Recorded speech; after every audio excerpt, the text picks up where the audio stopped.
পম্পম বিলাই face reveal. হে everyone, আসসালামু আলাইকুম, welcome to my new blog. আশা করি তোমরা সবাই অনেক বেশি ভালো আছো, আর আমরাও কিন্তু অনেক বেশি ভালো আছি। তো তোমরা তো দেখতেছি প্রথমেই ফারহান গাড়িতে তেল ভরে নিতেছে। আজকে আমরা যাব হচ্ছে একটা জায়গায় ঘুরতে, একটা নতুন পার্ক হয়েছে রানীগঞ্জ। তো ভিডিওর লাস্টে তোমরা দেখতে পারবা, লোকেশনটা আমি বলে দিব কোথায়। তো তোমরা ভিডিওটা দেখতে থাকো, আশা করি অনেক বেশি মজা পাবা। এই যে প্রথমত হচ্ছে মজা করতেছে যে কয় লিটার তেল বসে এটা দেখাইতেছে। তারপর আমিও একটু ভিডিও করলাম। তারপর আমি জিজ্ঞাসা করতেছি যে এত তেল ভরতে হয়। ও আমার কয় কি, তুমি আমার টাকাই দাও না, তুমি এত কিপটা কেন, আমার তেল ভরার টাকাটা তুমি শুদ্ধ রাইখা দাও। পরে আমি কই কি, তোমার সব টাকা আমার। পরে বলে আইসে। পরে আমরা চলে আসলাম দেখতে দেখতে সেই পার্কে। আর আমি তো বড় হয়েছি, তো কি হয়েছে, আমার মন মানসিকতা একদমই ছোটদের মতো রয়ে গেছে। এত রাইড থাকতে আমি এই ছোট্টদের রাইডে উঠতে চাই, লাফালাফি করতে চাই। কেন জানি না, সে আগের মতোই মন মানসিকতা রয়ে গেছে বাচ্চাদের মতো। এই যে এই রাইডটা আমার অনেক বেশি পছন্দ। যদি আমার এটাতে নিত না, আমি অনেক বেশি খুশি হইতাম, ঈদের থেকেও বেশি খুশি হইতাম। আমি না বারবারে তাকাই, ওদের দিকে দেখি। আর আমি ফারহানকে বলতেছিলাম যে ফারহান, এই রাইডটাতে কি আমি কখনো উঠতে পারবো না? তারপর ফারহান আমাকে বলল যে এই রাইড তোমার জন্য না, এই রাইড হচ্ছে পিচ্ছিদের জন্য। তারপর ওরে আমি বললাম আচ্ছা তাহলে এইটাতে উঠি। তারপর সে বলে তুমি এত রাইড থাকতে, আমাকে দেখাইতেছে যে দেখো এই যে এত রাইড থাকতে তুমি কেন এইসব রাইডে উঠতে চাও।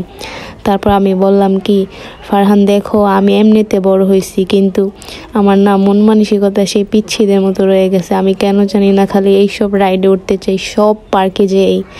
পরে একটা টিকিট নিয়ে নিলাম।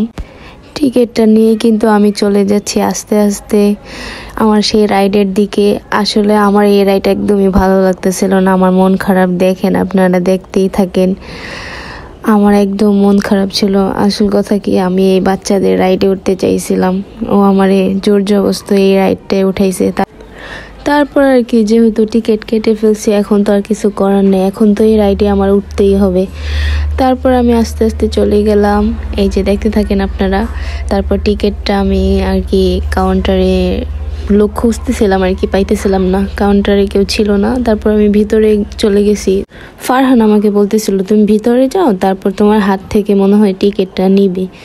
তারপর আমি ভাবতেছিলাম যে কোনটায় উঠবো। ফারহানকে আমি ইশারা দিতেছিলাম, ফারহানও আমাকে বলতেছিল তোমার যেটা ভালো লাগে সেটাই ওঠো। তারপর আর কি আমি ওই যে একদম একা বসছিলাম, যেহেতু আমার একটু ফিল নিতে হবে, দেখতে হবে এই রাইডটা কীরকম।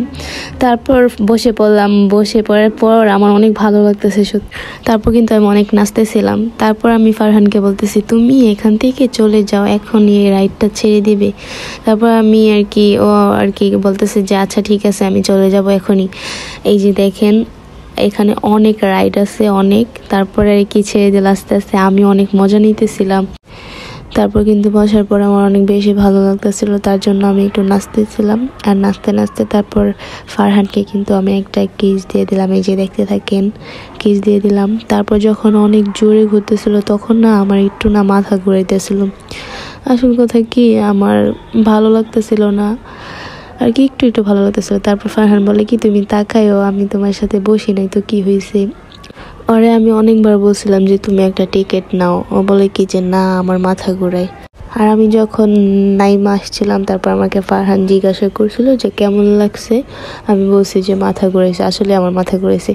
তারপর এখানে আমি দাঁড়ায়া অনেকগুলা পিক উঠাইছিলাম। তারপর কিন্তু আমরা অনেকগুলা পিক উঠাইছি, পিক ওঠানো শেষ, এখন আমরা চলে যাচ্ছি বাসার দিকে। আসলে অনেক মজা লাগছিল। তারপর কিন্তু ও ওর গাড়িটা বের করে নিছে। আর হচ্ছে এই পার্কের নাম হচ্ছে স্বপ্নপুরী শিশু পার্ক, ঢাকা রানীগঞ্জ কোনাখোলার এদিকে। তোমরা সবাই যাবা, অনেক বেশি মজা পাবা। আর হচ্ছে অনেক বেশি রাইড আছে। আর সবাই আমার চ্যানেলটা সাবস্ক্রাইব করে রাখো। আল্লাহ হাফেজ।